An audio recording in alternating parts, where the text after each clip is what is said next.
Hi friends, నేనైతే ఈరోజు మజ్జిగ చారు చేస్తున్నాను. అది ఎలా ఏంటనేది చూసేయండి త్వరగా.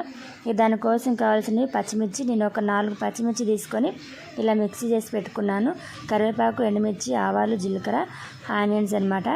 ఇవన్నీ రెడీ చేసి పెట్టుకున్నాను. అందులోకి పెరుగు అయితే పక్కన పెట్టుకున్నాను అనమాట. మనం మజ్జిగ చారు ఎంతమందికి కావాలి, ఎంత చేసుకుంటున్నాం అనే దాన్ని బట్టి మనం తీసుకోవాలి. నేనైతే ఇప్పుడు ఒక పూటకే తీసుకున్నాను అనమాట. ఒక కప్పుడు మజ్జిగ మాత్రమే తీసుకున్నాను. ఇప్పుడు నైట్ చేస్తున్నాను కాబట్టి మనం తాలింపు పెట్టేసుకుందాం. అందుకోసం నేను స్టవ్ పై కళాయి పెట్టేసి కొంచెం ఆయిల్, అందులో కొంచెం జీలకర్ర అయితే వేసాను అనమాట. ఈ జీలకర్ర అనేది మనకు కొంచెం వేగాలన్నమాట. వేగిన తర్వాత అందులోకి తాలింపు గింజలు వేసుకోవాలి. చిన్నపప్పు వేసుకున్నాను. యాక్చువల్లీ ఎవరైనా తాలింపు పెట్టుకుంటున్నారంటే పోపు దినుసులు అన్నీ ఒకసారి వేస్తారు, కానీ నేను వాటిని సపరేట్ పెట్టుకుంటాను అనమాట. ఆవాలు, జీలకర్ర, మినపప్పు, ఇలా పచ్చినపప్పు దానికి నేను సపరేట్ పెట్టుకుంటాను. అలా పెట్టుకొని కావాల్సినప్పుడు వేసుకుంటాను అనమాట. ఎందుకంటే అన్ని కూరల్లో నేను ఎక్కువ వేయను ఇవి.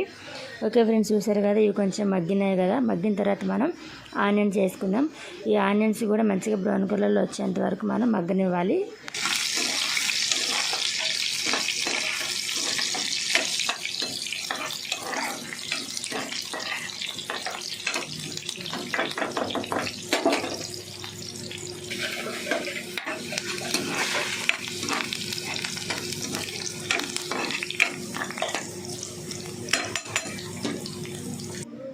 ఓకే ఫ్రెండ్స్, చూసారు కదా, మంచిగా బ్రౌన్ కలర్లోకి అయితే వచ్చాయి. ఇప్పుడు మనం ఇందులో కొంచెం ఎండుమిర్చి అలాగే కరివేపాకు వేసుకుందాం. ఇలా ఎండుమిర్చి, కరివేపాకు వేసుకున్న తర్వాత ఆనియన్స్ని ఇంకొంచెం బ్రౌన్ కలర్లోకి వచ్చేంత వరకు ఉంచాలి. ఇలా ఈ కంటెస్టెన్స్లో వచ్చేంత వరకు ఉంచుకున్న తర్వాత మనం మిక్సీ పట్టుకున్న పచ్చిమిర్చి ఉంది కదా, అది ఇందులో వేసుకోవాలన్నమాట.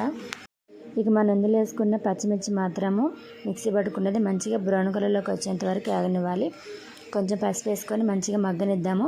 లేదంటే మనకి మజ్జిగ చారు అనేది పచ్చివాసన వస్తుంది, కారం కారంగా ఉంటుంది, అసలే తినబుద్ధి కాదనమాట. ఇలా బ్రౌన్ కలర్లోకి వచ్చిన తర్వాత మనం కొన్ని ఆనియన్స్ వేసి తీసుకుందాం అనమాట. ఇలా ఆనియన్స్ తీసి పెట్టుకోవాలి కొన్ని. ఇవి సపరేట్ అనమాట. ఆల్రెడీ మనం తాలింపులు వేసాము, మళ్ళీ ఇప్పుడు అనమాట. వీటిని డైరెక్ట్ మనం మజ్జిగలో వేసుకొని కొంచెం సాల్ట్ అనేది వేసుకోవాలి మజ్జిగలో. చూస్తున్నారు కదా, ఇది నేను మజ్జిగని ఇలా చేసుకున్నాను. ఇప్పుడు తాలింపు పెట్టుకున్నది మొత్తం నేను ఇందులో పోసేసుకుంటున్నాను అనమాట. మజ్జిగ చారు అనేది కంప్లీట్ అయిపోయింది మనకి. ఓకే ఫ్రెండ్స్, చూసారు కదా, ఇలా వేసుకోవాలి. కొంతమంది ఏంటంటే తాలింపు వేసుకున్న దాంట్లోనే ఈ మజ్జిగ అనేది పోస్తారు. అలా పోస్తే ఇరిగిపోతుంది అనమాట. అలా కాకుండా ఇలా మనం సపరేట్గా చేసి పెట్టుకున్న మజ్జిగలోనే మనం తాలింపు పెట్టుకున్నది అనేది వేసుకోవాలి. ఉల్లిగడ్డలు కూడా డైరెక్ట్ అలాగే వేసుకోవాలన్నమాట. కొంచెం పంటికి తగిలితేనే బాగుంటుంది. అవి పంటికి తగిలేలా ఆనియన్స్ ఉంటేనే మజ్జిగ చారు అనేది టేస్టీగా ఉంటుంది. ఓకే ఫ్రెండ్స్, చూసారు కదా, ఈ మజ్జిగ చారు మీ అందరికీ నచ్చింది అనుకుంటున్నాను. చాలా సింపుల్గా ఉంటుంది. తప్పకుండా మీరు అందరూ ట్రై చేయండి. ఓకే ఫ్రెండ్స్, మీకు వీడియో నచ్చితే లైక్ చేయండి, షేర్ చేయండి, సబ్స్క్రైబ్ చేయడం మాత్రం మర్చిపోకండి. మరొక మంచి వీడియోతో కలుసుకుందాం. బాయ్.